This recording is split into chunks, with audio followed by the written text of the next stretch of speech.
¿qué tal? Mi nombre es Jorge Gamboa y el día de hoy vamos a hablar acerca del tema toma de decisiones. La toma de decisiones es un proceso en el cual se toma una elección de una serie de alternativas con las que se cuenta. Esto es, las elecciones que se toman siempre van a causar un efecto, ya sea positivo o negativo, para la organización o para la persona que esté tomando esa decisión. Para esto vamos a definir en qué ambiente se toman las decisiones. Podemos ver que se pueden tomar en un ambiente de certidumbre, incertidumbre o de riesgo.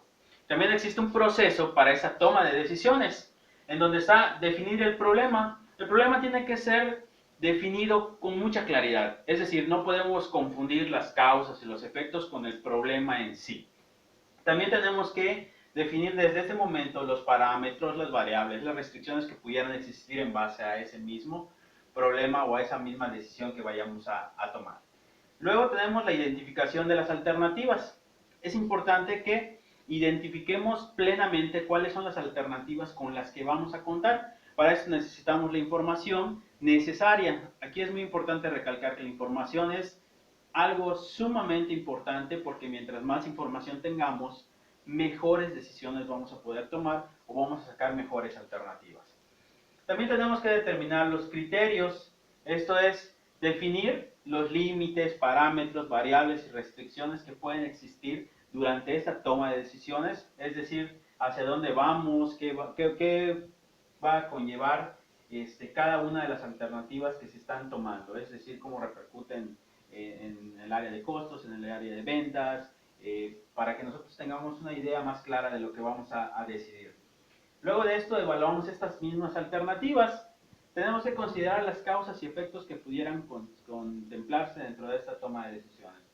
Las causas pues, pueden ser favorables o desfavorables, y tenemos que ver cuáles son, y para eso vamos a utilizar modelos matemáticos. Aquí ya se pueden usar y se pueden jugar con los números para poder adquirir o pronosticar cómo saldría el resultado de estas alternativas que se van a considerar.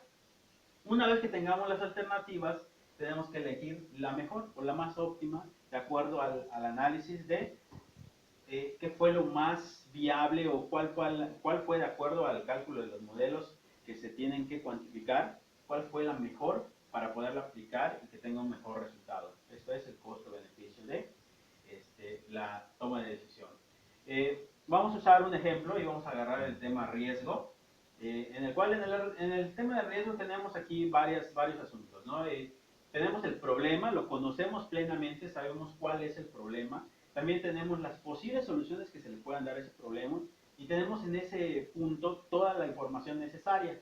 Más sin embargo, no existe una certeza de lo que vaya a suceder posteriormente, y para esto quiero usar un ejemplo que se da cada año, específicamente en el mes de enero, cuando las panaderías se deciden a decidir cuántas roscas de Reyes producir. Para eso se tienen que tomar muchas variables que pudieran ser, por ejemplo, la producción del año pasado, cuántas roscas produjeron el año pasado, cuánto es lo que se estima que se vaya a vender el día de hoy, y considerar cualquier otro punto, por ejemplo, si algún competidor cerró, si la población incrementó.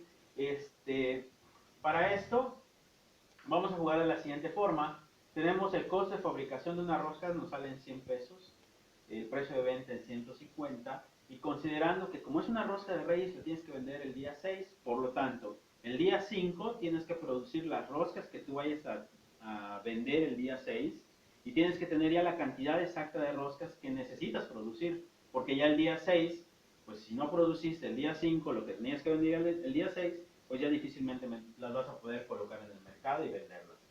Su precio de venta es de 150, pero aquí, si tú no vendiste las roscas el día 6, esto va a considerarse al día siguiente como un remate. ¿Por qué? Porque ya no vas a poder vender la rosca al precio de venta y no vas a obtener la ganancia que tú querías, que era de 50 pesos.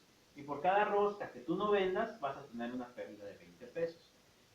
De esta forma, ya con estos números, podemos nosotros empezar a jugar con los modelos matemáticos para poder cuantificar cuáles serían las alternativas para producir cierto número de roscas, si hay algún factor que esté considerando en el exterior, y saber, en base a modelos matemáticos, ¿cuántas roscas voy a producir? Si vendo X número de roscas, ¿cuántas ganancias voy a tener o cuánto me dejaría de ganancia? Y si también no vendo un cierto número de roscas, ¿cuánto sería la pérdida? Y considerar pérdida contra ganancia en cuanto a la producción para tratar de hacer un pronóstico lo más acertado posible del número de roscas que se pueda vender y la utilidad sea la redituable. Pues bueno, ese es a grosso modo un ejemplo, un pequeño ejemplo de cómo tomaríamos una decisión. Es importante contar con la información, analizar los históricos, analizar los costos, los beneficios, cuáles son las mejores alternativas para que de todas ellas podamos nosotros tomar una que sea la más propicia o la mejor para nuestra empresa, en este caso para la panadería que va a producir las roscas, y que también es importante que, digo, no por contar con 1000 alternativas va a ser lo mejor, digo, debemos tener las alternativas que sean necesarias para optimizar la toma de decisiones en cuanto a qué es lo mejor para encauzar la empresa. Bien, gracias, pues eso fue todo. Saludos y